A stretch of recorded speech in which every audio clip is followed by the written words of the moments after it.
أما بعد فإن خير الحديث كتاب الله وخير الهدي هدي محمد صلى الله عليه وسلم وشر الأمور محدثاتها وكل محدثة بدعة وكل بدعة ضلالة وكل ضلالة في النار. أعوذ بالله من الشيطان الرجيم. بسم الله الرحمن الرحيم. اقترب للناس حسابهم وهم في غفلة معرضون. تمام قسم کی تعریف اللہ رب العالمین کے لیے ہے.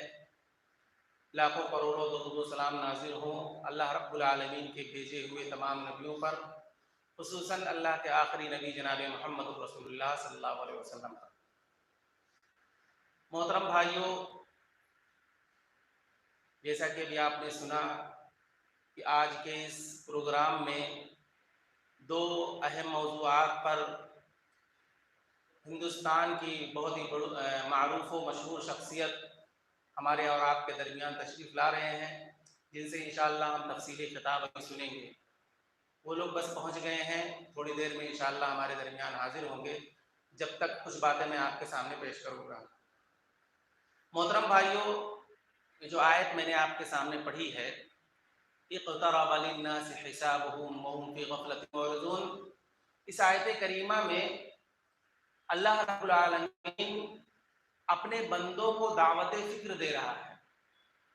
کس بات کی دعوت دے رہا ہے؟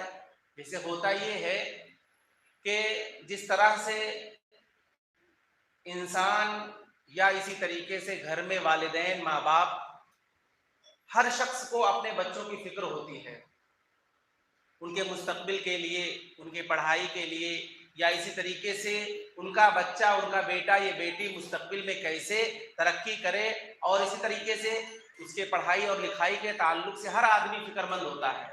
اس کے لیے والدین مشقت کرتے ہیں، محنت کرتے ہیں، اور اسی طریقے سے اپنے اولاد کے تئیں فکر مند ہوتے ہیں. تو جس طرح سے ماں باپ اپنے اولاد کے تئیں فکر مند ہوتے ہیں، اس سے کہیں زیادہ اللہ رب العالمین اپنے بندوں کے تئیں فکر مند ہے.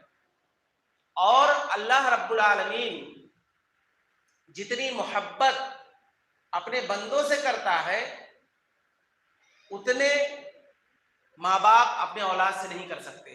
تو اللہ رب العالمین دعوت فکر دے رہا ہے اپنے بندوں کو کہ اقترب للناس حسابهم وهم في غفلة معرضون، کہ حساب و کتاب کا وقت بالکل قریب آ گیا ہے، قیامت کا دن بالکل قریب آ گیا ہے، لیکن اس کے بندوں کا معاملہ یہ ہے کہ وہ خواب غفلت کی نیند سو رہے ہیں. انہیں ذرہ برابر اس بات کی فکر نہیں ہے کہ قیامت بالکل قریب ہے، وہ خواب غفلت کی نیند سو رہے ہیں.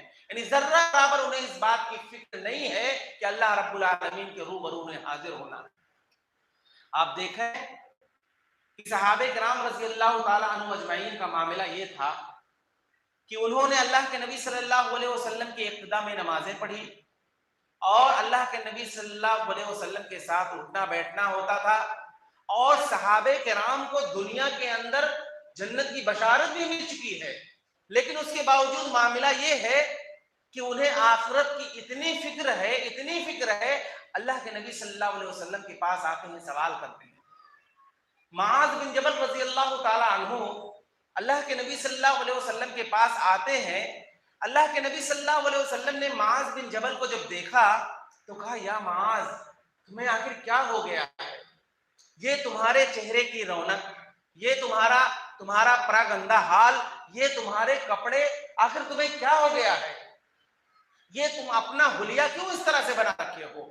معاذ بن جبل رضی اللہ تعالیٰ عنہ کہتے ہیں کہ اللہ کے نبی صلی اللہ علیہ وسلم، مجھے تو صرف ایک ہی فکر لائق ہے، دلنی علی عمل اذا عملته دخلت الجنہ، کہ اللہ کے نبی صلی اللہ علیہ وسلم آپ مجھے ایسے عمل کی طرف رہنمائی کریے کہ میں وہ عمل کروں اور اس عمل کرنے کی بنیاد پر اللہ رب العالمین جنت میں داخل کر دے. جنت کے تعلق سے اتنا فکر مند ہے، اور آخرت کے حوالے، جبکہ وہ صحابی رسول ہے اور تمام صحابہ کرام کو دنیا کے اندر جنت کی بشارت بھی مل چکی ہے، اس کے باوجود وہ اتنا فکر مند ہوتے ہیں کہ اللہ کے نبی صلی اللہ علیہ وسلم سے بار بار اس سلسلے میں سوال کر رہے ہیں کہ اللہ کے نبی صلی اللہ علیہ وسلم انہیں کوئی ایسا عمل بتا دے. اور آپ حضرت عثمان غنی رضی اللہ تعالیٰ عنہ کو دیکھیے. عثمان غنی رضی اللہ تعالیٰ عنہ کو اللہ کے نبی صلی اللہ علیہ وسلم نے ایک مرتبہ نہیں کئی مرتبہ جنت کی بشارت دے دی.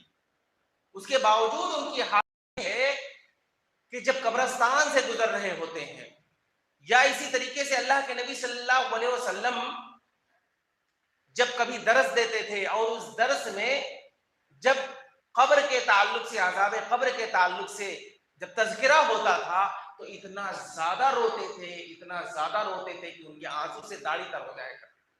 کسی نے سوال کیا عثمان رضی اللہ تعالیٰ عنہ سے کہ جب آپ کے سامنے جہنم کا تذکرہ ہوتا ہے, اس کی ہولناکیوں کا تذکرہ ہوتا ہے, تو آپ اتنا نہیں روتے ہیں, لیکن جب عذاب قبر کا تذکرہ ہوتا ہے, قبر کے تعلق سے باتیں آتی ہیں, تو آپ کیوں اتنا روتے ہیں؟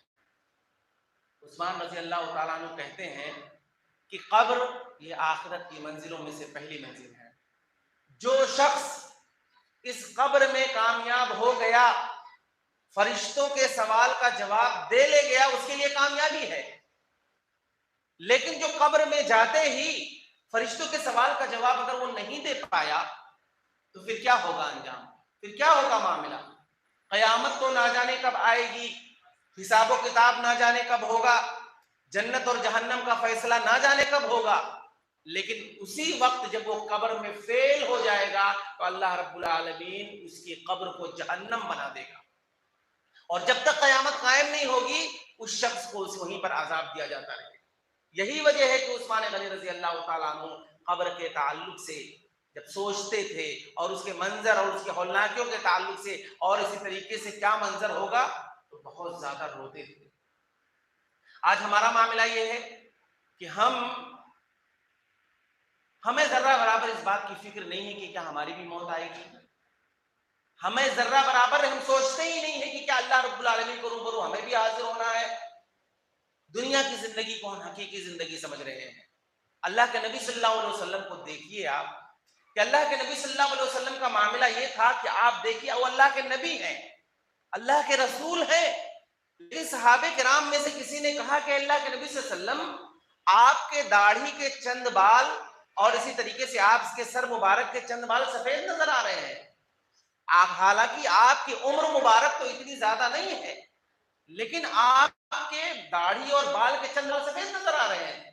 اللہ کے نبی صلی اللہ علیہ وسلم نے کیا کہا کہ شیبتنی ہود, مجھے سورہ ہود نے بوڑھا کر دیا ہے. اللہ کے نبی صلی اللہ علیہ وسلم قرآن مجید کو پڑھ رہے ہیں اور قرآن مجید کو پڑھتے پڑھتے آپ بوڑھے ہوتے جا رہے ہیں. آپ صلی اللہ علیہ وسلم کو فکر لاحق ہے. اللہ کے نبی صلی اللہ علیہ وسلم قرآن مجید کو پڑھ رہے ہیں, قرآن مجید کو سمجھتے ہیں, اسی وجہ سے اللہ کے نبی صلی اللہ علیہ وسلم کی زندگی پر قرآن مجید کا اثر ہو رہا, دکھائی دے رہا ہے. ہمارا معاملہ کیا ہے؟ ہمارا معاملہ تو یہ ہے کہ ہم قرآن مجید یا تو پڑھتے ہی نہیں ہیں, یا رمضان المبارک کا مہینہ آ گیا تو اس کی تلاوت کر لیے, یا پڑھتے بھی ہیں لیکن ہمیں سمجھ میں نہیں آتا ہے کہ ہم قرآن مجید جس آیت کی یا جس صفحے کی جس رکوع کی ہم نے تلاوت کی ہے اس کا کیا مطلب ہے, نہیں سمجھ میں آ رہا ہے. تب جب قرآن مجید کو ہم سمجھ کر پڑھتے ہی نہیں ہیں تو ہماری زندگی کے اندر ہمارے اندر کیسے تبدیلی آئے گی؟ قرآن مجید کے نزول کا مقصد ہمیں نہیں سمجھ میں آ رہا ہے. اللہ رب العالمین نے اس دنیا کے اندر ہمیں کیوں بھیجا ہے اس کا مقصد ہمیں نہیں پتا ہے. تو جب ہم اس مقصد کو ہی نہیں جانیں گے, قرآن مجید کو ہم سمجھ کر ہی نہیں پڑھیں گے, تو ہماری زندگیوں کے اندر تبدیلی نہیں آنے والی ہے. اللہ کے نبی صلی اللہ علیہ وسلم قرآن مجید کو پڑھ رہے ہیں, قرآن مجید کی کچھ ایسی سورتوں کی تلاوت کر رہے ہیں, بوڑھے ہوتے جا رہے ہیں. اب آخر کیا ہے سورہ ہود کے اندر, آخر کون سی ایسی بات ہے, یا سورہ ہود اور سورہ ہود جیسی کچھ اور صورتیں ہیں, آخر اس کے اندر کون سی ایسی باتیں ہیں؟ اب جب آپ ان صورتوں کو ترجمے کے ساتھ پڑھیں گے تو آپ کو پتا چلے گا کہ ان صورتوں کے اندر اللہ رب العالمین نے پچھلے نبیوں کا تذکرہ کیا, ان کے قوم کا تذکرہ کیا, اور ان کے قوم کے اندر کون کون سی ایسی برائیاں تھیں اللہ رب العالمین نے ان کو اس کا تذکرہ کیا ہے. اور یہی نہیں بلکہ ان قوموں کو اللہ رب العالمین نے کس طرح سے ہلاک و برباد کیا اس کا تذکرہ کیا ہے. آپ سورہ عنکبوت کو پڑھیے کہ اللہ رب العالمین نے ایک طرف قوم نوح کا تذکرہ, قوم ہود کا تذکرہ، قوم شعیب کا تذکرہ، اسی طریقے سے ان تمام قوموں کا تذکرہ کرنے کے بعد اللہ رب العالمین نے سورہ عنکبوت کے اندر کہا فَكُلًّا أَخَذْنَا بِذَنبِهِ، ان میں سے ہر ایک کو ہم نے ان کے گناہوں کے عوض پکڑ لیا. فَمِنْهُمْ مَنْ أَرْسَلْنَا عَلَيْهِ حَاصِبًا، کچھ لوگوں کو ہم نے آسمان سے پتھر نازل کر کے ہلاک کیا. وَمِنْهُمْ مَنْ أَخَذَتْهُ الصَّيْحَةُ، اور کچھ لوگوں کو ہم نے چیخ کے ذریعے سے ہلاک کیا. وَمِنْهُمْ مَنْ خَسَفْنَا بِهِ الْأَرْضَ، اور کچھ لوگوں کو ہم نے زمین میں دھسا کر کے ہلاک کیا. وَمِنْهُمْ مَنْ أَغْرَقْنَا، اور کچھ لوگوں کو ہم نے پانی میں ڈبو کر کے ہلاک کیا. فَمَا كَانَ اللَّهُ لِيَظْلِمَهُمْ وَلَكِنْ كَانُوا أَنفُسَهُمْ يَظْلِمُونَ. تو اس طرح سے اللہ رب العالمین ان قوموں کو ہلاک و برباد کر کے اللہ نے ان پر ظلم نہیں کیا ہے، بلکہ یہ لوگ خود اپنے نفسوں پر ظلم کرنے والے. یہ ساری باتیں قرآن مجید کے اندر ہے. آپ جب قرآن مجید کو ترجمے سے پڑھیں گے تب آپ کو پتا چلے گا کہ اللہ رب العالمین نے قرآن مجید کے اندر انبیاء کے قصے، قوموں کے حالات، ان کی تباہی اور ان کے عذاب کا تذکرہ اللہ رب العالمین نے قرآن مجید کے اندر تذکرہ کیا. آپ قرآن مجید کو ترجمے کے ساتھ جب پڑھیں گے تب آپ کے دل میں خوف پیدا ہوگا، ڈر پیدا ہوگا، تب آپ آخرت کی فکر کریں گے. اور ہوتا یہ ہے، آپ دیکھیے ہمارے ہاں اگر ہم جمعہ کی نماز میں حاضری دے دیے، یا اسی طریقے سے جب ہمارے پاس وقت ملا مسجد کے اندر آ کر کے چند نمازیں پڑھ لیے، اور چند نمازیں پڑھ لیے اپنے وقت کے حساب سے، تو ہم یہ سمجھتے ہیں کہ ہم ہی پکے سچے مسلمان ہیں. اب ہم نے مسجدوں کے اندر حاضری دے دی، چند نمازیں پڑھ لی، جمعہ کے دن حاضری دے دیے، پہلی صف میں آ کر کے بیٹھ گئے، اور اس کے بعد تو یہ سمجھتے ہیں کہ ہم ہی پکے سچے مسلمان ہیں اور ہمارے لیے ہی اللہ رب العالمین جنت کے 8 دروازے کھولے گا اور جہنم کے 7 دروازے بند کر دے گا. اس غلط فہمی میں رہنے کی ضرورت نہیں ہے. میں آپ کو ایک واقعہ بتاتا ہوں. سعد بن معاذ رضی اللہ تعالیٰ عنہ، سعد بن معاذ رضی اللہ تعالیٰ عنہ کا جب انتقال ہوا تو اللہ کے نبی صلی اللہ علیہ وسلم ان کے قبر کے پاس کھڑے رہ کر کے اتنی لمبی دعائیں کی، اتنی لمبی دعا کی کہ صحابہ کرام پریشان ہو گئے اور کہا کہ اللہ کے نبی صلی اللہ علیہ وسلم، آج آپ نے سعد کی قبر کے پر کھڑے رہ کر کے آپ نے اتنی لمبی دعا کی، جبکہ اس سے پہلے آپ نے کسی اور کے لیے اتنی لمبی دعا نہیں کی. جبکہ سعد کی آپ نے بہت ساری فضیلت بیان کی ہے. اور وہ فضیلت کیا ہے؟ اللہ کے نبی صلی اللہ علیہ وسلم بیان فرماتے ہیں کہ جب سعد بن معاذ رضی اللہ تعالیٰ عنہ کی روح قبض ہوئی، تحرک لہ العرش، تو اللہ رب العالمین کا عرش جنبش میں آ گیا، حرکت میں آ گیا.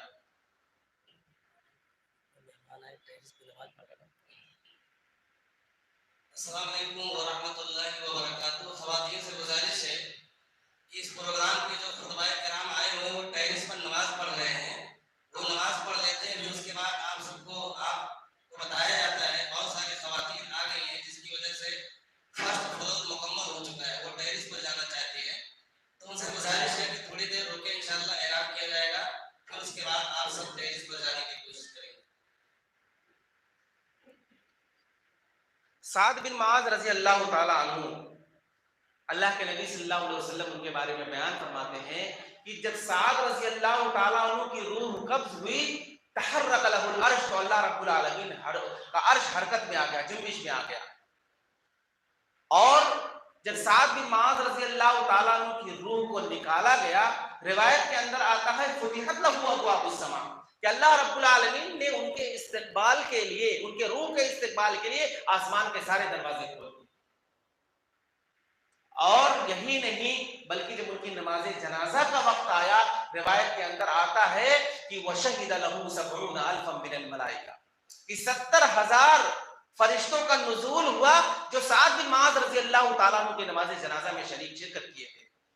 اب روایت کے اندر آتا ہے کہ اگر کسی آدمی کے نماز جنازہ میں، بعض روایتوں میں 40 آدمی، بعض روایتوں میں 70 آدمی اور بعض روایتوں میں 100 آدمی، اگر اتنے لوگ کسی آدمی کسی میت کے نماز جنازہ میں شرکت کرتے ہیں اور وہ اہل توحید میں سے ہوتے ہیں، تو اللہ رب العالمین ان کی دعا کی لاج رکھتے ہوئے اس میت کی مغفرت کر دیتا ہے. اب سعد بن معاذ رضی اللہ تعالیٰ عنہ کی نماز جنازہ اللہ کے نبی صلی اللہ علیہ وسلم پڑھا رہے ہیں. پیچھے پڑھنے والے کون ہیں؟ صحابہ کرام ہیں، اور اس کے ساتھ ساتھ 70,000 فرشتے بھی موجود ہیں جو ان کی نماز جنازہ پڑھ رہے ہیں. اور یہی نہیں بلکہ سعد بن معاذ رضی اللہ تعالیٰ عنہ کے کہ میت کو جب اٹھا کر کے قبر کے پاس لے جایا جانے لگا تو صحابہ کرام بیان فرماتے ہیں کہ جب انہوں نے چارپائی اٹھائی تو ان لوگوں کو بہت ہلکا محسوس ہوا، جبکہ سعد بن معاذ رضی اللہ تعالیٰ عنہ کے بارے میں آتا ہے کہ وہ کافی لہیم و شہیم اور موٹے اور تندرست تھے۔ اللہ کے نبی صلی اللہ علیہ وسلم نے صحابہ کرام سے کہا کہ بظاہر تو تم نے انہیں کندھا دے رکھا تھا لیکن حقیقت فرشتوں نے اٹھا رکھا۔ اب اتنی ساری فضیلت اللہ کے نبی صلی اللہ علیہ وسلم نے سعد بن معاذ رضی اللہ تعالیٰ عنہ کے بارے میں بیان کی، اور یہ فضیلت جو بھی آپ نے سنا صحابہ کرام کے سامنے یہ ساری فضیلتیں تھیں۔ تو اب سوال یہ کیا کہ جب اتنی فضیلت ہے تو کیا ضرورت تھی اتنی لمبی دعائے مغفرت کرنے کی؟ اللہ کے نبی صلی اللہ علیہ وسلم بیان فرماتے ہیں کہ سعد بن معاذ رضی اللہ تعالیٰ عنہ کو جیسے ہی قبر کے اندر لٹایا گیا، قضایت علیہ قبر تنگ ہو گئی، اور قبر اس قدر تنگ ہوئی حتی صار کالشعر، یہاں تک کہ سعد بن معاذ رضی اللہ تعالیٰ عنہ کے جسم اس قدر قبر نے دبوچا کہ ان کے جسم کی حالت ایسی ہو گئی جیسے سر کا بال۔ اللہ کے نبی صلی اللہ علیہ وسلم بیان فرماتے ہیں کہ میں وہیں پر کھڑا رہا، اللہ رب العالمین سے دعا کرتا رہا حتی فرج عنہ، یہاں تک کہ اللہ رب العالمین نے ان کی قبر کو کشادہ کر دیا۔ کہنا یہ ہے صحابی رسول ہیں، ممکن ہے کہ زندگی کے اندر کوئی لفظش، کوئی چھوٹا موٹا گناہ یہ جانے انجانے میں اس طرح سے ہو گئی ہو، یا اللہ رب العالمین نبی کریم صلی اللہ علیہ وسلم کے ذریعے ہمیں یہ بتلانا چاہتا ہو کہ تمہیں اپنی عبادتوں پر اترانے کی ضرورت نہیں ہے۔ تم یہ مت سوچو کہ تم نے چند نمازیں پڑھ لیا، چند روزے رکھ لیے، مسجدوں میں حاضری جمعہ کے دن حاضری دے دیے تو اب آپ یہ سمجھتے ہیں کہ اللہ رب العالمین آپ کے لیے جنت کے 8 دروازے اور جہنم کے 7 دروازے بند کر دے گا۔ اس غلط فہمی میں رہنے کی ضرورت نہیں ہے، تمہیں عبادتیں بھی کرنا ہے اور اسی طرح سے اللہ رب العالمین کی توفیق بھی مانگنا ہے۔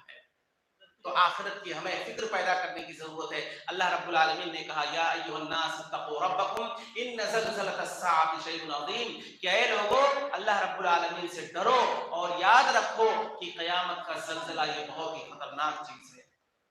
دنیا کے اندر بھی زلزلے آتے ہیں، کبھی ایک ملک میں زلزلہ آتا ہے تو دوسرا ملک محفوظ ہوتا ہے، ایک اسٹیٹ میں زلزلہ آتا ہے تو دوسرے اسٹیٹ والے محفوظ رہتے ہیں، لیکن جب قیامت کا زلزلہ ہوگا تو اتنا خطرناک زلزلہ ہوگا کہ وہ پوری زمین کو ہلا کر کے رکھ دے گا۔ اللہ نے کہا اذا زلزلت الارض زلزالها واخرجت الارض اثقالها، کہ جب قیامت کا زلزلہ ہوگا تو اتنا خطرناک ہوگا کہ یہ پوری زمین کو جھنجھوڑ کر کے رکھ دے گا۔ اور اللہ نے کہا کہ واخرجت الارض اثقالها، اور زمین اپنے اندر سے سارے خزانے کو نکال دے گی۔ اور یہ زلزلہ ایک مرتبہ نہیں بلکہ یہ کئی بار یکے بعد دیگرے زلزلے آئیں گے، جیسے کہ اللہ رب العالمین نے کہا یوم ترجف الراجفہ تتبعها الرادفہ، زمین کو ایک مرتبہ ہلایا جائے گا، تتبعها الرادفہ، اس کے بعد پھر ہلایا جائے گا، یعنی زلزلوں کا ایک تسلسل ہوگا، یکے بعد دیگرے زلزلے آئیں گے۔ تو یہ قیامت کی ہولناکیاں اور اسی طریقے سے قرب قیامت کے تعلق سے اللہ رب العالمین نے ان آیتوں کے اندر وضاحت کی ہے، اس لیے ضرورت ہے اس بات کی۔ اب میں نہیں چاہتا ہوں، ہمارے مہمان خطبہ تشریف فرما چکے ہیں، لا چکے ہیں، تو میں نہیں چاہتا ہوں کہ اب میں آپ لوگوں کے درمیان زیادہ دیر تک گفتگو کروں، انہی چند باتوں پر میں اپنی بات کو ختم کرتا ہوں، اللہ رب العالمین سے دعا کرتے ہوئے کہ اللہ رب العالمین ہم تمام لوگوں کو نیک بنائے، صالح بنائے، اور جب تک ہمیں اس دنیا کے اندر زندہ رکھ ایمان و اسلام پر زندہ رکھ، اور ہمارا خاتمہ ایمان بالخیر کرو، آمین۔ السلام علیکم و رحمۃ اللہ وبرکاتہ۔